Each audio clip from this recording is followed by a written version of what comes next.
Hello everyone, स्वागत है आपका इंडिया के first video note series YouTube channel में। इस सीरीज में हम कवर करने वाले हैं world's best quality B pharm lectures, जो कि हमने एक बहुत ही ऑर्गेनाइज्ड मैनर में अरेंज किए हैं। आप सारे सब्जेक्ट्स और टॉपिक चैनल की प्लेलिस्ट में जाकर चेकआउट कर लीजिए और सारे वीडियो नोट्स के नोट्स का लिंक आपको वीडियो के डिस्क्रिप्शन में मिल ही जाएगा। So now let's start our topic, that is drawing. ठीक है, ड्राइंग पढ़ेंगे आज। ड्राइंग हम ऑलरेडी एक जानते हैं कि क्या होता है ड्राइंग, क्योंकि ऑलरेडी जो हम चीज़ें पढ़ के आए हैं, साइज सेपरेशन, उसके बाद हम डिस्टिलेशन और अदर चीज़ें पढ़ के आए हैं, तो उसमें ड्राइंग भी एक रोल प्ले करता है। एक बहुत असेंशियल रोल है ड्राइंग का। अगर आपको किसी भी प्रोडक्ट से या आपका कोई भी ऐसा मटेरियल है उसमें मॉइस्चर आ गया है, तो मॉइस्चर को रिमूव करने के लिए आप क्या करोगे? सबसे पहली बात है, अगर कोई भी मॉइस्चर है एज इन, तो आप उसको रिमूव करने के लिए ड्राइंग मेथड को यूज़ करोगे। क्योंकि क्या होता है, अगर मॉइस्चर रहेगा तो उससे क्या होगा, माइक्रोबियल ग्रोथ हो सकती है, कंटामिनेशन कॉज हो सकती है आपके मटेरियल में, तो इसलिए हमें मॉइस्चर रिमूव करना ज़रूरी है। इस पर्पस के लिए हम ड्राइंग यूज़ करते हैं। अगर आप किसी भी, मान के चलो, प्रेसिपिटेट को ड्राई करने वाले हो या ड्राई करते हो, तो उसका पहले जो वेट होगा, इनिशियल जो फर्स्ट वेट होगा ना, जो आप कैलकुलेट करोगे, और जो उसका लास्ट में ड्राइंग के बाद वेट आएगा, दोनों में डिफरेंस होगा। उसमें वेट रिडक्शन आपको देखने को मिलेगा और उसकी वजह से क्या होगा, आप इजीली उसको मैनेज कर सकते हो। साथ ही साथ वॉल्यूम भी कम होता है आपका। स्टोरेज पैकेजिंग के हिसाब से अगर देखा जाए, वॉल्यूम कम होगा। आपको अगर स्पेसिफिक कंसिस्टेंसी अचीव करनी है, उसके लिए भी ड्राइंग बहुत, लाइक ड्राइंग का ऑब्जेक्टिव बहुत क्लियर है कि उसको एज एन हम बहुत एसेंशियली यूज़ कर सकते हैं अपने प्रोडक्ट के प्रिजर्वेशन के लिए, अपने मटेरियल की क्वालिटी इंप्रूव करने के लिए, उसका प्रोसेसिंग आगे बढ़ सके, उस सब के लिए हम ड्राइंग को यूज़ करते हैं। अब देखो, एप्लीकेशन की अगर बात करोगे, एप्लीकेशन सबसे पहले तो अपनी इंडस्ट्री को कभी मत भूलो। सबसे पहले फार्मास्यूटिकल्स जाके लिख दो। फार्मास्यूटिकल्स हम इसलिए बोलते हैं आपको लिखने के लिए, क्योंकि सबसे पहले हमारी ही इंडस्ट्री है, हमें ही पढ़ना है, तो हमें पता होना चाहिए कि यार हम ड्राइंग अपनी इंडस्ट्री में, तो हम पढ़ेंगे ही क्यों? सोचने वाली बात है ना। अगर हमारी इंडस्ट्री में है तो सबसे पहले एप्लीकेशन हमारे खुद की इंडस्ट्री में होगा। जब भी हमें कोई भी ड्रग को या मेडिसिनल पाउडर्स को ड्राई करना है एज इन, तब हम यूज़ करते हैं। फूड इंडस्ट्री में अगर कोई भी फ्रूट्स हैं, वेजिटेबल्स हैं, डेयरी प्रोडक्ट्स कुछ भी है, उनकी शेल्फ लाइफ इंक्रीज करने के लिए ड्राइंग एप्लीकेशन में यूज़ किया जाता है।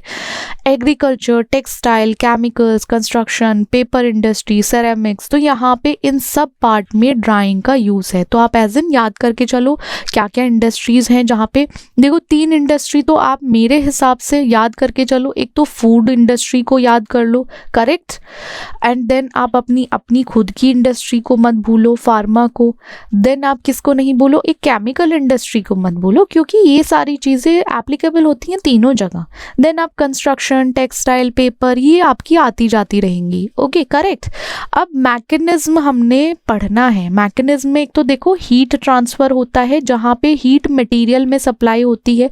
जैसे ही वो मटेरियल में सप्लाई होगी तो टेम्परेचर बढ़ जाता है, साथ ही साथ जो एनर्जी रिक्वायरमेंट है इवापोरेशन के लिए वो उसको मिल जाती है। तो हमें हीट ट्रांसफ़र समझ आ गया। हीट ट्रांसफ़र में हमने क्या देखा था, सेकेंड यूनिट याद है आपको, उसमें हम क्या पढ़ के आए, हीट ट्रांसफ़र। उसका 3 मैकेनिज्म थे, क्या थे, सीसीआर। सीसीआर में कंडक्शन, कन्वेक्शन, रेडिएशन आता है। तो हीट ट्रांसफ़र हम ऐसे अचीव कर लेंगे। मास ट्रांसफ़र क्या होगा, उसमें जो मॉइस्चर है मटेरियल के अंदर, वो सरफेस पर मूव करना स्टार्ट होगा। आपका ऐसे कोई भी मटेरियल है, वो उसके बिल्कुल बॉटम में है, तो क्या होगा, वो मूव कर करके ऊपर उसके सरफेस पे आ जाएगा। सरफेस पे आने के बाद वो इवापोरेट हो जाएगा सराउंडिंग एयर में। मतलब ऐसे मान के चलो, नीचे का जो भी मॉइस्चर था वो इवापोरेट होके ऊपर आ जाएगा सरफेस पे, उसकी सतह पे आके, और वो फिर इवापोरेट होके सराउंडिंग्स में चला जाएगा, एटमॉस्फेयर में चला जाएगा, निकल जाएगा। अब इसमें क्या होता है, डिफ्यूजन हो जाता है वाटर मॉलिक्यूल का मटेरियल के अंदर। क्या होता है, डिफ्यूजन होता है वाटर का डिफ्यूजन जो हमारे वाटर मॉलिक्यूल हैं मटेरियल के अंदर उनका डिफ्यूजन हो जाता है, तो इस तरीके से मास ट्रांसफ़र है। तो जो वाटर है उसका मूवमेंट हो जाएगा सरफेस पे और सरफेस से वो इवापोरेट हो जाएगा। बस इतना सा है, ज़्यादा कुछ इसमें हमको समझने की ज़रूरत नहीं है। अब देखो जैसे हमारे ड्राइंग प्रोसेस है, ड्राइंग प्रोसेस में क्या क्या स्टेप्स आने चाहिए। सबसे पहले देखो इनिशियल हीटिंग होगी। आप मटेरियल को इनिशियल स्टेज पे या फर्स्ट स्टेज पे क्या करोगे, हीट ही तो करोगे, उसको हीट दोगे, तभी जाके जो सरफेस मॉइस्चर है वो इवापोरेट होना शुरू होगा। करेक्ट, ये हमारा इवापोरेट हो गया। देन कांस्टेंट रेट पीरियड आ जाता है, जिसमें क्या होता है रेट ऑफ ड्राइंग जो है, जितना ड्राइंग रेट है वो कांस्टेंट रहता है, जैसे कि सरफेस मॉइस्चर कंटिन्यूसली इवापोरेट होता है, कि जो सरफेस का मॉइस्चर था ना वो इवापोरेशन होने में लगा रहता है। अब इस फेज में डिपेंड करता है कि क्या रेट ऑफ हीट ट्रांसफर होता है मटेरियल पे। इस फेज में डिपेंड करेगा, क्या डिपेंड करेगा, rate of heat transfer to the material constant rate period में। देन फॉलिंग रेट पीरियड आ जाता है, उसमें क्या होता है कि सरफेस का मॉइस्चर जो है डिप्लीट होना शुरू होता है और जो इंटरनल मॉइस्चर था वो माइग्रेट होना शुरू होता है सरफेस पर। ऐसा समझो पहले जो उसकी सरफेस पे था, सबसे ऊपर टॉप लेयर पर जो सब मॉइस्चर था वो तो होना शुरू हो गया ख़त्म, क्योंकि ऑलरेडी इतना हीट उसको मिल चुकी है, तो ऊपर तो बचेगा ही नहीं।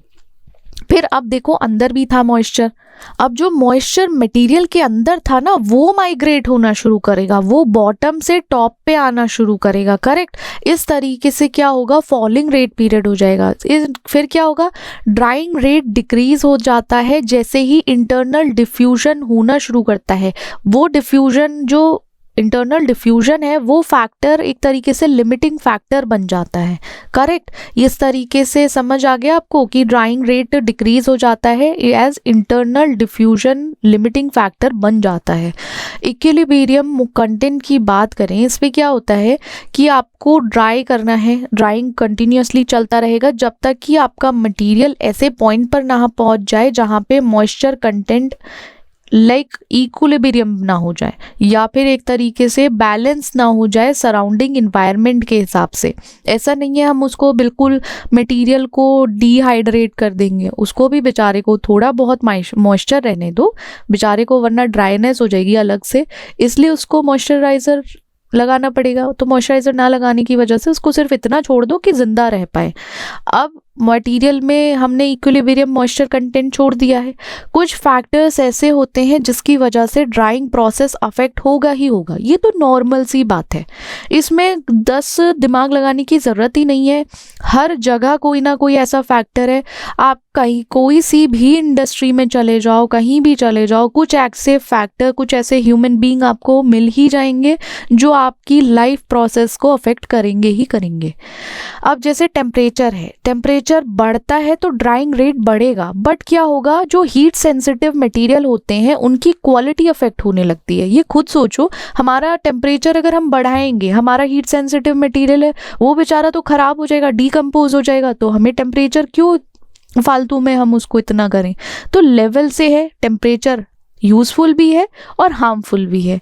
अब जैसे हमारी मेडिसिन होती हैं उनके साइड इफ़ेक्ट भी हैं और यूज़फुल भी हैं, ठीक है, यूज़ भी है उसका। ह्यूमिडिटी है, अब ह्यूमिडिटी क्या होता है, जैसे हमारा लोअर एम्बियंट ह्यूमिडिटी लेवल होता है वो ड्राइंग प्रोसेस को बढ़ा देता है। कैसे कि वेपर ग्रेडियंट, जो वेपर प्रेशर ग्रेडियंट है ना उसको इंक्रीज करके। Air flow, material property, surface area, drawing methods, तो ये सारे फैक्टर्स रिस्पॉन्सिबल होते हैं ड्राइंग प्रोसेस को अफेक्ट करने में। अगर आप इनको एक लेवल पे मेंटेन करके चलोगे, वो होता है ना, अति तो हर चीज़ की बुरी है। अगर आपके दोस्त आपको एग्ज़ाम के टाइम पे बोले हाँ चल भाई खेलने चल रहे हैं, तो आप चले जाओगे तो क्या फ़ायदा, आपका तो पढ़ाई अफेक्ट होगी, मार्क्स अफेक्ट हो जाएंगे। सेम ऐसे ही यहाँ पे क्या होता है, ये अगर आप इन्हें कंट्रोल करके ना रखो और इनको इनकी लिमिट में ना रखो तो क्या होता है, आपका प्रोसेस ख़राब हो सकता है। तो इसलिए हमें ये फैक्टर समझने बहुत ज़रूरी हैं। अब हमारा इक्विलिब्रियम मॉइस्चर कंटेंट था। अब इसमें हमने क्या देखा था, हमने सराउंडिंग के अकॉर्डिंग अपना मॉइस्चर बनाकर रखना है मटेरियल के अंदर। अब आप मेजरमेंट कैसे करोगे, कि मेजरमेंट इस हिसाब से करोगे, जैसे हमारा हाइग्रोस्कोपिक मेथड है। हाइग्रोस्कोपिक मेथड में 2 आ जाएंगे, आपका स्टैटिक आ जाएगा और डायनेमिक आ जाता है। ग्रेविमेट्रिक मेथड में ओवन आ जाएगा ड्राइंग के लिए, डेसिकेटर आ जाएगा। इलेक्ट्रिकल मेथड में ये सारे ऐसे मेथड्स आप यूज़ करने वाले हो जिससे कि आप मॉइस्चर कंटेंट को इक्विलिब्रियम में अचीव कर सकते हो या उसको मेंटेन कर सकते हो। देन केमिकल मेथड में हमारा कार्ल फिशर टाइट्रेशन आ जाता है, उसको देखते हैं। इलेक्ट्रिकल में कैपेसिटेंस सेंसर हैं, रेसिस्टिव सेंसर्स हैं, तो एज इन उनको यूज़ कर सकते हो। अगर जैसे आप मान के चलो आपका हाइग्रोस्कोपिक मेथड है जिसमें हमने स्टैटिक इक्विलिब्रियम मेथड पढ़ा था, ये ऐसा मटेरियल है जिसको हम ऐसे कंट्रोल एनवायरनमेंट में रखते हैं जहाँ पे टेम्परेचर और ह्यूमिडिटी बहुत कांस्टेंट होगी, ज़्यादा नहीं होगी उस हिसाब से, जब तक कि हमारा जो मटेरियल था उसके वेट में चेंजेस आने नहीं होते तब तक हम उसे ऐसे कंट्रोल्ड एनवायरनमेंट में रखेंगे। स्टैटिक मतलब एक समतल होता है ना, बिल्कुल रुका हुआ स्टेट जहाँ पे कुछ चेंज नहीं होने वाला, तो वहाँ ऐसा रख दो कि जब तक वो वेट में उसके चेंजेस नहीं आने शुरू हो जाते तब तक वो वहीं रहेगा। डायनेमिक में ये हो जाता है उस मटेरियल को कंटिन्यूसली चेंज एनवायरनमेंट में रखा जाता है जब तक कि इक्विलिब्रियम ना मिल जाए। समझ गए? यहाँ पे कुछ चेंज नहीं होने वाला, यहाँ पे चेंज ही चेंज होने वाला है। तो ये बहुत सारे लाइफ, देखो पहले जब हम स्टूडेंट लाइफ में होते हैं, थोड़े किड होते हैं, टीनेज होते हैं, तो उस टाइम एवरीथिंग इज स्टैटिक कि आपको पढ़ना ही पढ़ना है, नर्सरी से स्टार्ट किया आप 12 तक पढ़ रहे हो। देन जो डायनेमिक मेथड में आपके चेंजेस आते हैं वो आते हैं आपकी बैचलर ग्रेजुएशन में आएंगे। आप जब लाइफ में मूव करना स्टार्ट करोगे आपका एनवायरनमेंट चेंज होना स्टार्ट होगा, क्योंकि 1 to 12 I guess, nursery to 12 इतना ज़्यादा चेंज नहीं आता, एक कंट्रोल्ड एनवायरनमेंट में रहते हो अपने पेरेंट्स की प्रेजेंस में। डायनेमिक में जैसे ही तुम हाथ से बाहर निकलते हो, ग्रेजुएशन में पहुँच के कैंटीन पहुंच जाते हो, फिर कैंपस घूमने निकल जाते हो, तो इस तरीके से ये डायनेमिक अलग हो जाएगा और हमारा स्टैटिक अलग हो जाता है। ऐसे याद रखना हाइग्रोस्कोपिक मेथड में। अब ग्रेविमेट्रिक मेथड है जिसमें हम सैंपल को ड्राई करेंगे, कैसे? ओवन के थ्रू। उसमें हम एक्स्ट्रा एक ग्रेविमेट्रिक मेथड में आप ध्यान रखो, हम एक एक्सटर्नल इक्विपमेंट यूज़ करने वाले हैं। क्या यूज़ करने वाले हैं? वेट, यहाँ पे ग्रेविमेट्रिक में याद रखना हम एक एक्सटर्नल इक्विपमेंट यूज़ कर रहे हैं या कोई एक्सटर्नल सपोर्ट यूज़ कर रहे हैं, उसके थ्रू ही हम ड्राइंग करेंगे। ओवन यूज़ करेंगे, ओवन के थ्रू एक स्पेसिफिक टेम्परेचर उसमें लेकर या कांस्टेंट टेम्परेचर रखेंगे जिससे कि हमें ड्राइंग हो सके सैंपल की, हमारे जो सैंपल है वो ड्राई हो सके और हमारा जो मॉइस्चर कंटेंट है उसमें भी आपको डिफरेंस देखने को मिलेगा। डेसिकेटर मेथड में क्या होता है, ये ओवन के जैसा है, बट क्या होता है, डेसिकेटर को इसलिए यूज़ किया जाता है जिससे कि उसका मॉइस्चर रिमूव हो। डेसिकेटर आपको ऐसे देखने को मिल जाएगा, इस टाइप का एक बर्नी आपने आई गेस सुनी होगी, अगर किसी ने सुनी होगी तो उस पर ऐसे बंद रहता है और यहाँ प्लेट है, यहाँ पे आप अपना क्या रख दोगे, मटेरियल रख दोगे, ठीक है। उसमें ड्राइंग होनी कैसे शुरू होगी, उसमें मॉइस्चर ही नहीं जाएगा, धीरे धीरे धीरे धीरे मॉइस्चर निकलना शुरू हो जाता है। वैसे सेम उसकी तरह ही काम करता है, बट मॉइस्चर को जल्दी एज अ फास्ट हम निकाल सकते हैं। इलेक्ट्रिकल मेथड, इलेक्ट्रिसिटी कहीं ना कहीं या कोई करंट की बात होने वाली है, कुछ ऐसा आने वाला है जिसकी वजह से यूज़ करके हम अपना मॉइस्चर कंटेंट रिमूव कर सकते हैं। जैसे कैपेसिटेंस सेंसर है, उसमें डाइलेक्ट्रिक कांस्टेंट रहता है, वो चेंज होता है मॉइस्चर कंटेंट के साथ। रेजिस्टिव सेंसर होता है, वो इलेक्ट्रिकल रेजिस्टेंस को मेजर करता है, वो वेरी करता है मॉइस्चर कंटेंट के साथ, करेक्ट। ये हमारा इलेक्ट्रिकल। केमिकल में जो हम टाइट्रेशन मेथड यूज करते हैं उसमें क्या होता है, केमिकल रिएक्शन मेथड है जिसमें हम वाटर कंटेंट को सैंपल में मेजर करते हैं, करेक्ट, राइट, समझ गए ना आप लोग। हम वाटर कंटेंट को सैंपल में मेजर करेंगे। अब ये सारे जो हमने पढ़े थे ये सारे मेजरिंग या मेजरमेंट के लिए हैं। अगर एप्लीकेशन आपको इक्विलिब्रियम मॉइस्चर कंटेंट की जाननी है तो कैसे जानोगे, कैसे पता करोगे? देखो, food industry, pharmaceutical, agriculture, building material, paper assessment, तो ऐसे समझो यहाँ पे बहुत एसेंशियल है कि मटेरियल की ड्राइंग हो सके, उसमें इक्विलिब्रियम मॉइस्चर कंटेंट रह सके। ऐसा नहीं है कि उसमें बिल्कुल ही तुमने पूरे ही उसके धुएं धुएं कर दिए या फिर उसका पूरा पानी ही उड़ा दिया, मतलब मॉइस्चर उड़ा दिया। फूड इंडस्ट्री में जैसे सीरियल्स हैं, ड्राइड फ्रूट्स, स्नैक्स, उनमें ना राइट मॉइस्चर कंटेंट होना बहुत ज़रूरी है। अगर उनको इतना ड्राई कर दिया जाएगा तो उनको खाएगा कौन? कोई भी नहीं यूज़ करेगा। आप खुद सोचो, आपके पास ड्राइड फ्रूट आते हैं, ड्राइड फ्रूट ऐसे तो नहीं होते कि बिल्कुल आपके लाइक पत्ते जैसे हो गए, उसमें कुछ रहा ही नहीं है, नहीं। इसीलिए उसको मैनेज करना बड़ा ज़रूरी है। मॉइस्चर कंटेंट जो है वो राइट अमाउंट में प्रेजेंट होना चाहिए प्रोडक्ट्स में। अब इससे क्या होगा, ड्राइंग से एक फ़ायदा ये हो जाएगा कि माइक्रोबियल ग्रोथ नहीं होगी, वो होने से बच जाएगी, स्पॉइलेज नहीं होगा। तो ये हमारा यहाँ हेल्पफुल हो गया है। फार्मास्यूटिकल्स में अगर आपको स्टेबिलिटी बनाए रखनी है, आपने ड्रग की एफिकेसी बनाए रखनी है, तो क्या करना पड़ेगा आपको? आपका कंट्रोल मॉइस्चर कंटेंट होना चाहिए उन पर्टिकुलर मेडिसिनल पाउडर्स में और टैबलेट्स में। ये तो हमें पता है ना। आप खुद सोचो, अगर आपके कैप्सूल हैं, आप ना कैप्सूल लेना और कैप्सूल को ना बाहर छोड़ देना मॉइस्चर में, मतलब लाइक एयर के कांटेक्ट में, तो क्या होगा, वो धीरे धीरे धीरे करके वो मॉइस्चर को एब्जॉर्ब करके ना खुद ही खराब होना शुरू हो जाएगा। तो बहुत ज़रूरी है कि हमारा जो ड्रग है उसकी स्टेबिलिटी के लिए मॉइस्चर ना हो तो बेटर है। एग्रीकल्चर में अगर आप ग्रेन्स और सीड्स और ये सब की बात करो, आप खुद ही घर में देख लो, आपके घर में वीट है, अगर आप उसको सही से स्टोर नहीं करोगे, राइस है उसको स्टोर नहीं करोगे, तो क्या होगा, खराब हो जाएगा वो। और हम बिल्डिंग मटेरियल्स की बात करें तो उसमें भी थोड़ा सा मॉइस्चर कंटेंट अगर वुड में है तो क्या होगा, आपकी बिल्डिंग कोलैप्स हो सकती है, वो टूट सकती है, गिर सकती है, क्योंकि पानी है ना, तो वो डैमेज होने के चांसेस होते हैं। देन आप पेपर इंडस्ट्री की बात करें तो आपका क्वालिटी प्रोडक्ट जो आएगा उसमें आपका राइट मॉइस्चर कंटेंट होना ज़रूरी है।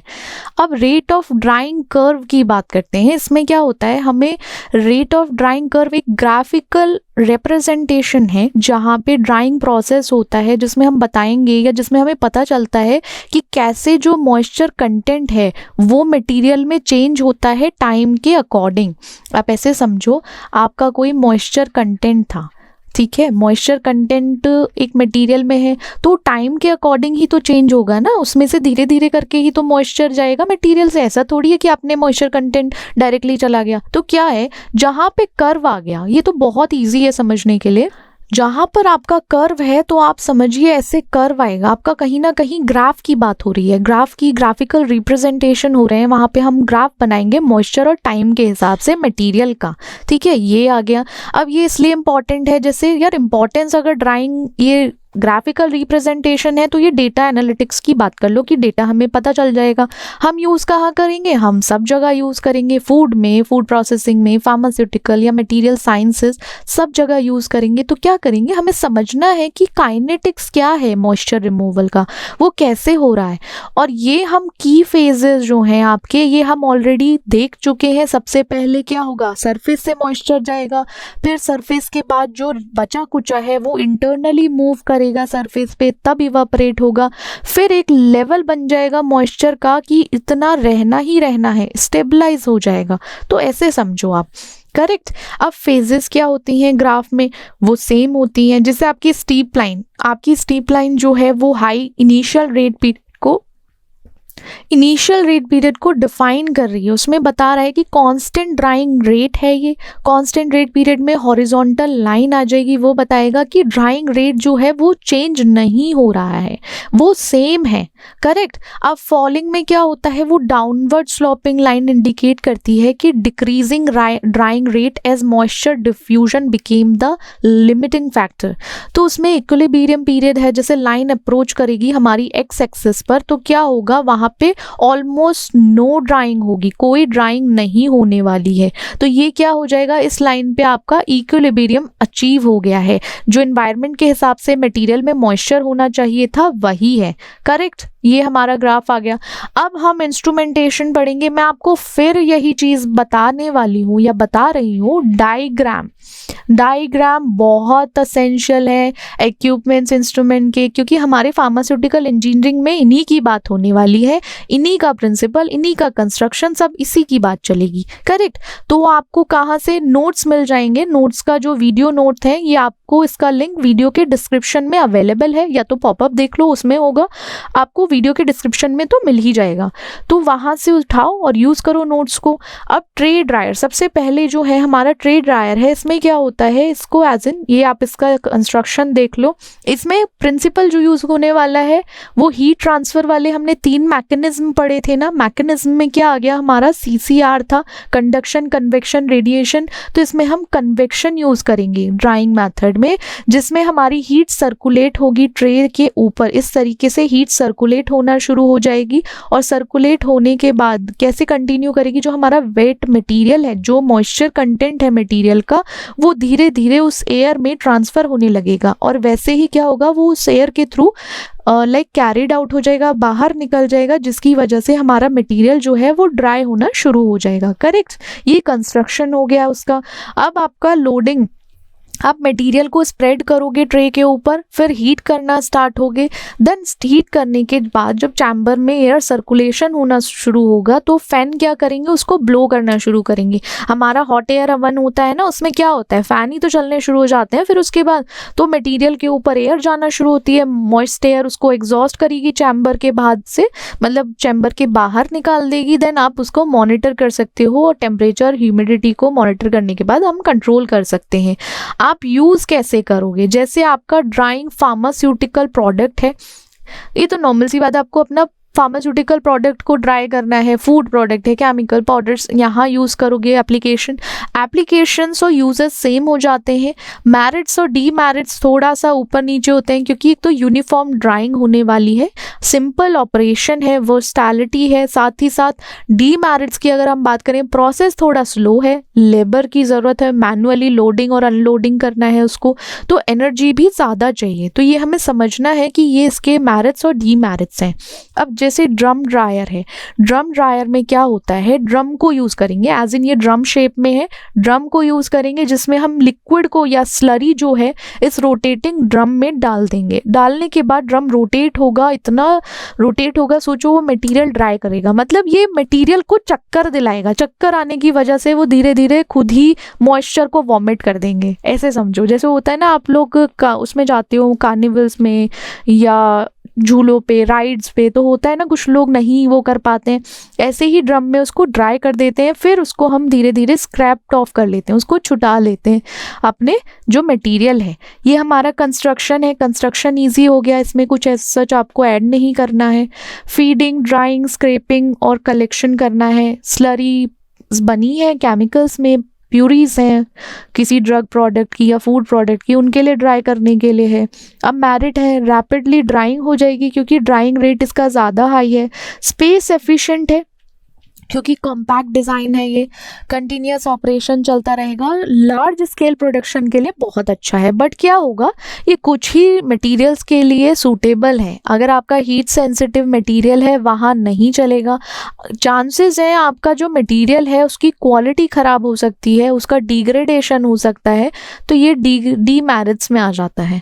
देन स्प्रे ड्रायर है। स्प्रे ड्रायर का प्रिंसिपल होता है कि वो स्प्रे ड्राइंग में कन्वर्ट करता है एक लिक्विड को फाइन स्प्रे में, लिक्विड फाइन स्प्रे में बन जाएगा। उसकी वजह से हम ड्राई करेंगे किसको, हॉट गैस को यूज़ करके। इसमें हम हॉट गैस, स्प्रे से समझ जाओ यार, स्प्रे करने वाले हैं, छिड़का करने वाले हैं, थोड़ा सा उस पर स्प्रेइंग करके ना छिड़क देते हैं इस तरीके से, तो लिक्विड को स्प्रे में कन्वर्ट करके तब ड्राई करेंगे, जिसकी वजह से जब हॉट गैस आएगी ना तो वो इजीली उसको ड्राई करने में हेल्प करेगी। अब इसमें जल्दी ड्राइंग हो जाती है, जैसे फाइन पाउडर्स हैं तो उसमें हेल्प मिल जाती है। अब इसमें क्या यूज़ होता है, एटोमाइज़र यूज़ करते हैं जो कन्वर्ट करता है लिक्विड को फाइन ड्रॉपलेट्स में। एटोमाइज़र का काम ही ये होता है। अब ड्राइंग चैम्बर है आपका, उसमें क्या है, लार्ज चैम्बर्स होते हैं जहाँ पे हॉट एयर ड्राई करेगा ड्रॉपलेट्स को। हीटिंग सिस्टम है, वो हीट करेगा एयर जैसे ही ड्राइंग चैम्बर में अंदर आएगी। साइक्लोन सेपरेटर रहेंगे, ये यहाँ पे साइक्लोन है ना, ये सेपरेट आउट करेंगे, देन आप उसको कलेक्ट कर लोगे, जो ड्राइड पाउडर्स है ना उसको कलेक्ट करोगे। तो इस तरीके से वर्किंग है। अब वर्किंग कंस्ट्रक्शन आप दोनों का आइडिया लगा सकते हो, साथ ही साथ उसका मतलब कोरिलेट कर लो, उसमें एक्स्ट्रा दिमाग लगाने की इतनी कुछ ज़्यादा ज़रूरत नहीं है। अब यूजेस है जैसे ड्राइंग मिल्क पाउडर है या इंस्टेंट कॉफ़ी है, ये फूड इंडस्ट्री में हम पहुंच गए, ये फार्मास्यूटिकल केमिकल्स में ड्राई करने के लिए। देखो मैरिट्स जल्दी ड्राई हो जाएगा, क्यूसी अच्छी होती है, क्वालिटी अच्छी रहेगी और एक लार्ज स्केल प्रोडक्शन पे काम जल्दी होगा। साथ ही साथ देखो फास्ट और हाई ड्राइंग एफिशिएंसी है तो क्या होगा, एनर्जी कंजप्शन ज़्यादा लगेगी, इनिशियल कॉस्ट होगी उसकी, क्योंकि ज़्यादा आपको चाहिए ना एनर्जी इनपुट, तो पैसा ज़्यादा चाहिए, कैपिटल चाहिए। फिर जैसे ही यहाँ थोड़ा सा हम इसको मेरिट बनाएंगे वहाँ कॉम्प्लेक्सिटी बढ़ जाती है। हम लास्ट क्लास में भी बात कर चुके थे कि कॉम्प्लेक्सिटी तो बनेगी ही बनेगी, वो इंक्रीज हो जाएगी, कॉम्प्लेक्स हो जाएगा उसको मेंटेन करना, ऑपरेट करना। देन हमारा है फ्लूइडाइज बेड ड्रायर, ये थोड़ा सा इम्पॉर्टेंट लगता है हमको, FBD आ ही जाता है, पूछ ही लेते हैं ऑलमोस्ट सब लोग। अब इसमें क्या होता है, इस ड्रायर में फ्लूइडाइजेशन प्रिंसिपल है, उस पे वर्क करेगा, जहाँ पे हमारी हॉट एयर को हम परफोरेटेड बेड है वेट सॉलिड के, उसके थ्रू पास करते हैं। पास करने के बाद जो सॉलिड है वो कॉज करेगा सॉलिड को फ्लूइड की तरह बिहेव करने के लिए। तो फ्लूइडाइजेशन हो रहा है, जैसे ही कांटेक्ट में आएगा हॉट एयर के तो मटेरियल क्या करेगा, एफिशिएंटली अपनी ड्राइंग करना शुरू करेगा, या एफिशिएंट ड्राइंग हो पाएगी सिर्फ इसकी वजह से, जो हमारा फ्लूइडाइजेशन है। अब कंस्ट्रक्शन कुछ इस तरीके का होगा, ये एयर आउटलेट है, सेपरेशन ये स्टार्ट है। अब यहाँ से एयर इनलेट शुरू होती है, पंप इंजेक्ट करेगा, हाई वेलोसिटी यहाँ से जाएगा। अब यहाँ से हॉट एयर है, ये प्री फिल्टर्स हैं, देन फीड इनलेट हम यहाँ से कर देंगे, यहाँ से इनलेट में डाल देंगे। डालने के बाद हॉट एयर क्या करेगा, वो पास थ्रू करेगा इनके बेड के थ्रू, ये बेड है ना वहाँ पे पास करेगा, जिसमें हमारा जो सॉलिड है वो फ्लूइड की तरह बिहेव करने लग जाएगा। हॉट एयर है ना तो ऊपर उड़ना शुरू हो जाएगा इस तरीके से। जैसे ही इसके कांटेक्ट में आएगा हॉट एयर और मटेरियल, उसकी वजह से ड्राइंग होनी शुरू हो जाएगी। ड्राइंग करके ये प्रोडक्ट ऐसे करके यहाँ से सेपरेटर के पास जाके और प्रोडक्ट आउटलेट से निकल जाएगा, वहाँ पे आपको प्रोडक्ट मिल जाएगा। ये कंस्ट्रक्शन है, इजी है, वर्किंग आपको हमने समझा दी है। ड्राई यूजेस आपको देखो पता होने चाहिए, यूजेस हम pharmaceutical, chemical, food products, granules में यूज़ करेंगे। मैरिट्स देखो जल्दी ड्राइंग होगी, ड्राइंग जो है यूनिफॉर्म रहेगी, एफिशिएंट है, बट पार्टिकल साइज की लिमिटेशन आ जाती है। आप इसमें वेरी फाइन भी नहीं यूज़ कर सकते, वेरी लार्ज भी नहीं यूज़ कर सकते, मीडियम में आके रुक जाओगे, ना तो बिल्कुल फाइन आ जाएगा ना बिल्कुल लार्ज आ पाएगा। इसमें एनर्जी थोड़ा ज़्यादा कंजप्शन होता है, एनर्जी इंटेंसिव है, क्योंकि इतना बड़ा इक्विपमेंट है, इतनी बड़ी यूनिट है आपकी। अगर आप यूनिट सेटअप करोगे तो उसके लिए एनर्जी ज़्यादा चाहिए, एनर्जी कंजप्शन है, आपके लिए कॉस्ट ज़्यादा हो जाएगी, इनिशियल कॉस्ट, इन्वेस्टमेंट ज़्यादा लगेगा अगर आप अदर ड्रायर से कंपेयर करो अपने फ्लूइडाइज्ड बेड ड्रायर को, करेक्ट। अब देन वैक्यूम ड्रायर है, नेक्स्ट हमारा इक्विपमेंट है वैक्यूम ड्रायर। अब वैक्यूम ड्रायर से आप खुद समझो, यहाँ वैक्यूम यूज़ करने वाले हैं हम ड्राइंग पर्पस के लिए। तो वैक्यूम ड्रायर किस प्रिंसिपल पर यूज़ करते हैं हम, reducing the pressure around the material to be dried. जो मटेरियल है उसके जो आसपास का हम प्रेशर है उसको कम कर देंगे।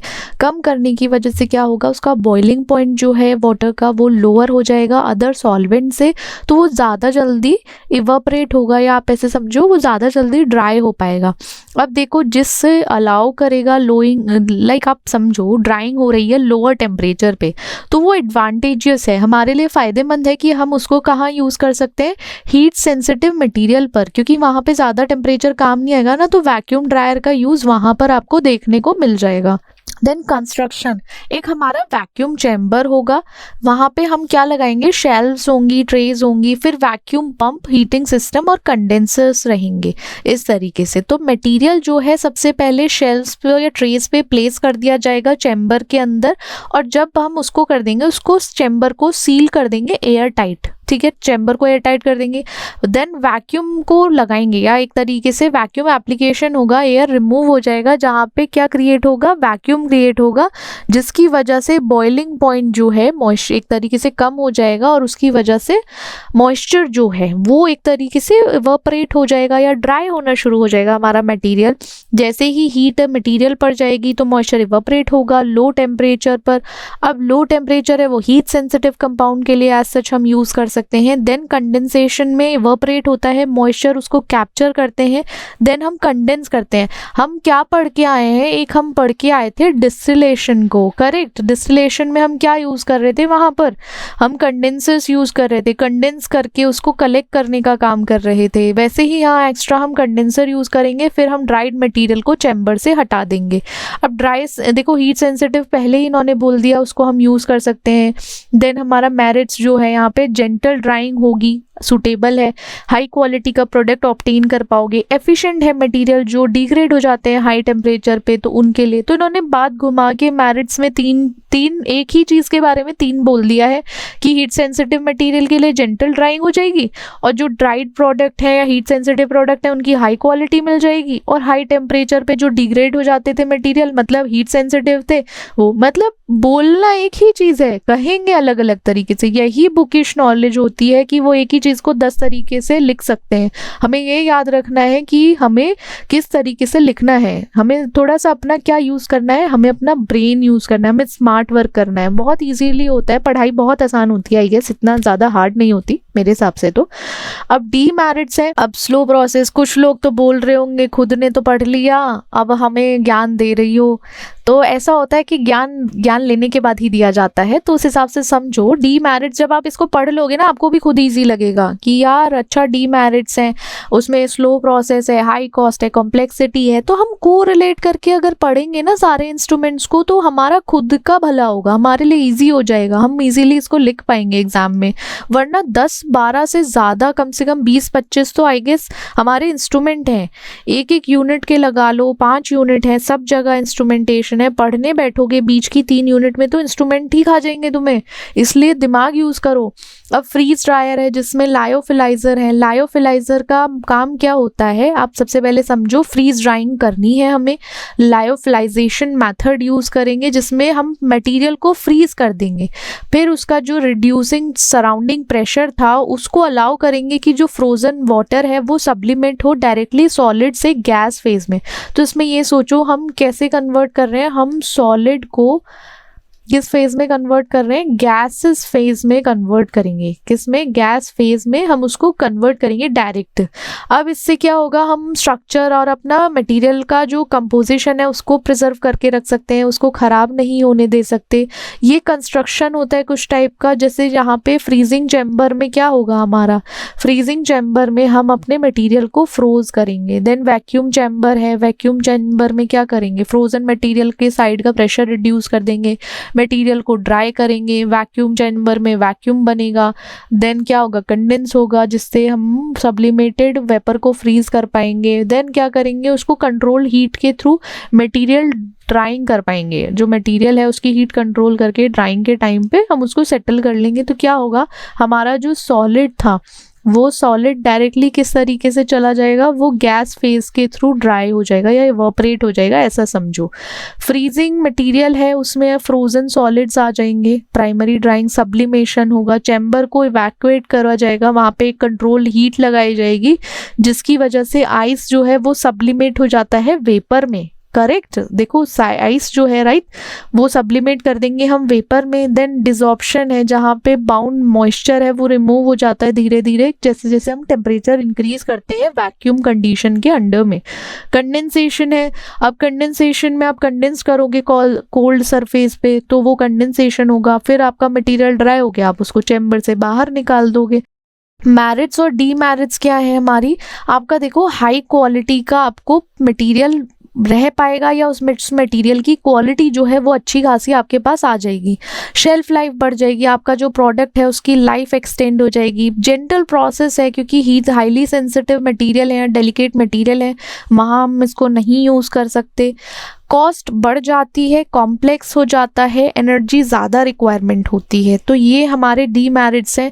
जितना ज़्यादा उसको हम मैरिट्स को या डीमेरिट्स को सही करने की कोशिश करते रहेंगे वहाँ पे कॉस्ट, कॉम्प्लेक्सिटी, एनर्जी बढ़ती चली जाएगी। तो 3 चीज़ें तो मान के चलो, जितना कॉम्प्लेक्स आपका कोई भी डिज़ाइन है इंस्ट्रूमेंट इक्विपमेंट का, वहाँ पे आपका क्या होगा, 3 चीज़ें मान के चलो। एक तो कॉस्ट, हाई कॉस्ट रहेगी, आपका कॉम्प्लेक्स हो जाएगा प्रोसेस, नॉर्मल सी बात है, कॉम्प्लेक्स स्ट्रक्चर है, प्रोसेस भी कॉम्प्लेक्स होगा, एनर्जी भी आपको ज़्यादा लगानी पड़ेगी। ये सब चीज़ें हमें ध्यान में रखनी है। ये था हमारा ड्राइंग प्रोसेस, ड्राइंग मेथड जो हम यूज़ करते हैं।